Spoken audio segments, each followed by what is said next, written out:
com va?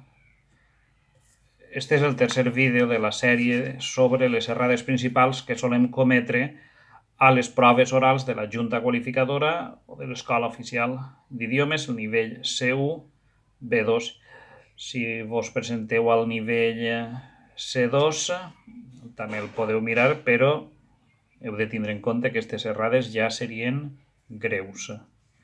Les hem d'evitar en qualsevol nivell, però vaja, si una persona es presenta al C2 i continua cometent aquestes errades, realment ha de treballar un poquet més.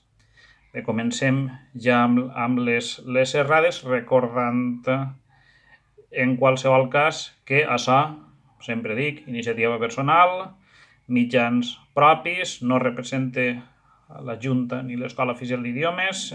Veig pels vostres comentaris que em feu alguna crítica general de la Junta. L'heu de remetre on calga. Jo soc un professor de valencià i de castellà, faig el millor que puc les meues classes i intenté ajudar-vos, però jo no represente a ningú.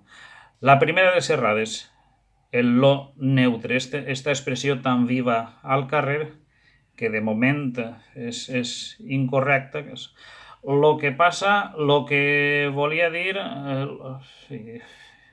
Aquestes expressions les heu d'evitar. I com les evitem? Canviant sempre lo per el, canviant sempre lo per allà. No, cada situació, per això és important la pràctica, cada situació demana un ús diferent. Hi haurà vegades que podem dir allà que em preocupa, lo que em preocupa seria la forma incorrecta, el que passa, sí, però si diem el que passa, creem una ambigüitat, perquè el que passa pot ser la persona que passa per ell, el tio que passa, l'home que passa. Bé, aleshores hem d'ajustar-nos a cada situació. Hi haurà vegades en què caldrà generar o caldrà substituir per una forma completa, una forma genuïna. Per exemple, parla a lo... Recorde, Manel Pere Saldanya ens posava un exemple que era en aquella època, camina a lo Gary Cooper. Com substituïm això? Camina a la manera de Gary Cooper, es pentina a la manera com Marilyn Monroe o com siga. Aleshores, en ocasions, sempre hem d'evitar això i l'hem de substituir segons la situació. Recordem també que hi ha un pronom lo correcte, que és no vull ni mirar-lo. Per això lo va junt al verb amb un guionet i a banda és un pronom, no estem parlant d'aquest pronom, estem parlant del lo que passa, lo que vull dir, a lo millor, incorrectes tots, etc. Tot lo dia, aquestes expressions les hem d'evitar.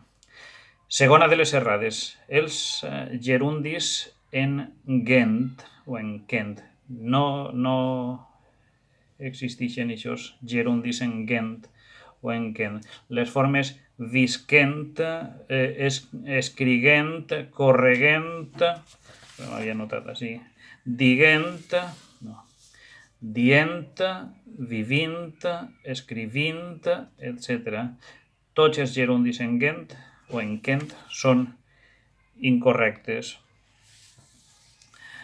Dins dels gerundis també ja hem de parlar del tema dels usos, no ja de la forma en gent o en kent incorrecte, sinó els usos. Vull dir, el gerundi de posterioritat i el que en els manuals, el gerundi de posterioritat, em centre, per exemple, ha fet l'examen sense estudiar, suspenent amb un 3. Ha fet l'examen sense estudiar i ha suspès amb un 3. Este exemple, la letra d'un manual Un altre exemple, ha plegat la policia detenint el lladre. A veure, s'entén que primer ha plegat la policia i després el detén, no passa tot al mateix temps. La policia, dic jo, que preguntarà, vull dir, no es tracta de defendre la policia, es tracta de que hem de veure que el moment és diferent. Com sabem si és gerundi de posterioritat o no? En qualsevol cas, com que no es tracta així d'explicacions llargues, o si podem dir no va estudiar a l'examen i va suspendre, aplegar la policia i va detindre, doncs mira, no hem de calfar-nos el cap, diem d'esta forma que és correcte segur, ens evitem més calfaments de cap i prou. Un altre, els manuals que he llegit, alguns li diuen gerundi, jo més aviat pense que seria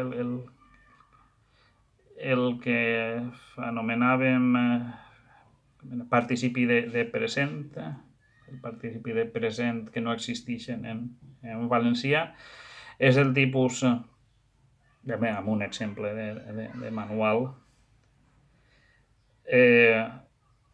han aprovat una llei delimitant les possibilitats o delimitant les situacions en què es pot casar. No, a veure, han aprovat una llei que delimita, i aquest delimitant, siga gerundi, siga participi de present, és incorrecte, hem d'evitar-lo. Solució a tot el que estic dient, si podem crear una expressió més senzilla i que sabem del cert que és correcta, doncs la diem i ens evitem problemes.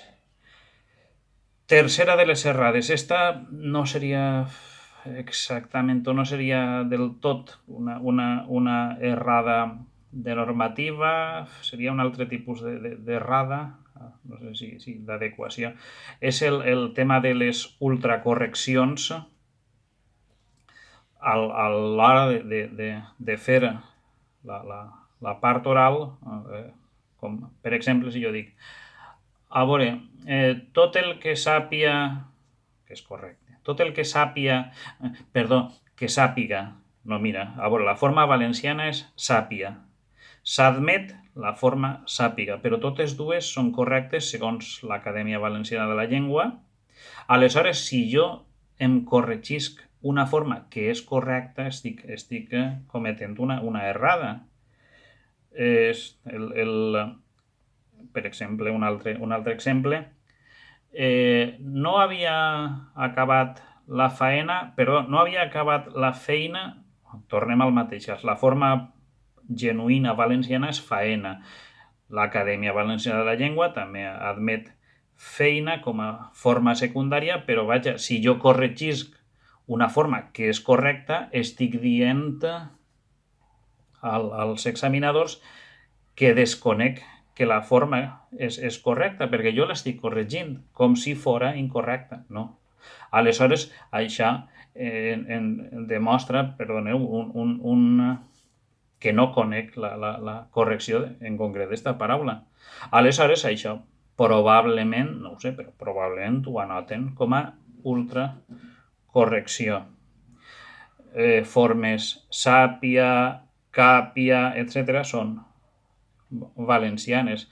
Conviuen amb altres d'altres zones, càpiga, sàpiga, feina, etc. Però les pròpies valencianes són sàpia, càpia, faena.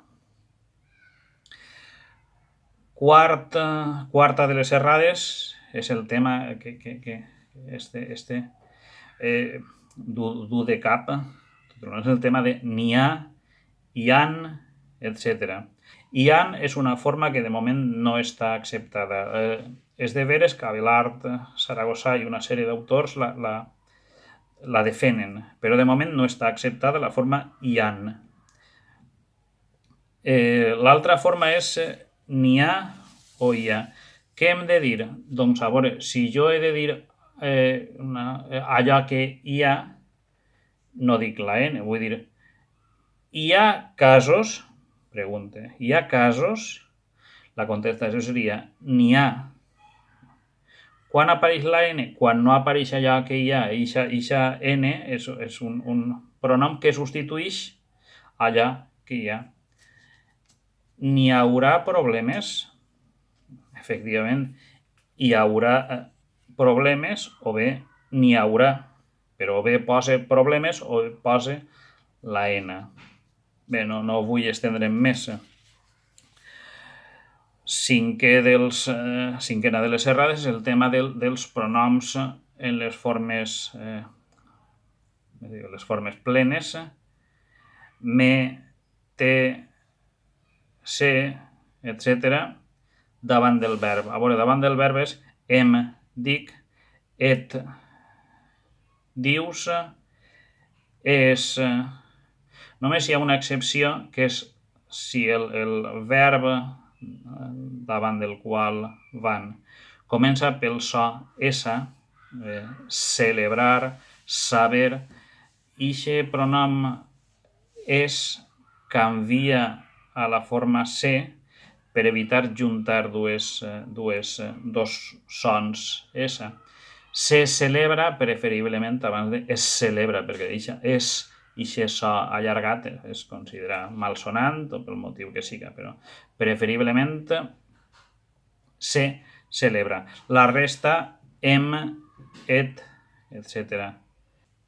Bé, i acabe amb la sisena de les expressions, que és la sisena de les incorreccions, que són les expressions amb infinitiu.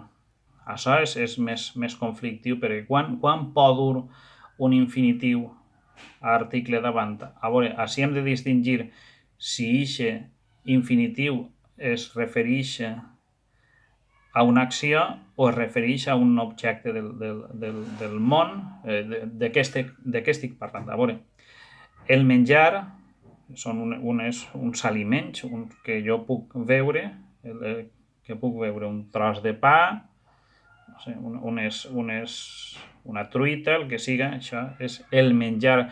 Menjar és un infinitiu, a veure, així més aviat és un infinitiu substantivitzat. Aleshores, així sí que pot dur article. L'actuar d'aquesta manera, així és incorrecte, perquè és actuar, així és una acció. El fet que tu actues d'aquesta manera és incorrecte. El poder, així depèn dels casos. Vull dir que en cada ocasió hem de pensar, el poder què és? A veure, el poder pot ser una acció, l'acció de poder, o pot ser el fet de demanar. Tots els partits volen tindre el poder, així és un substantiu, un infinitiu substantivitzat. Vaja, el que vull dir, si podem dir el mateix infinitiu, com a resum, sense article, el diem sense article. Com? Actuar d'aquesta manera no et beneficia. Pensar així va contra tu. El menjar s'ha acabat. Clar, així estic referint-me a uns objectes. El poder és el que volen tots, i una vegada pleguen ja canvia la cosa. Bé, amb això acaba este tercer vídeo. Espero que vos agrade, espero que vos ajude en alguna de les coses. Moltes gràcies. Opre Roma. Adeu.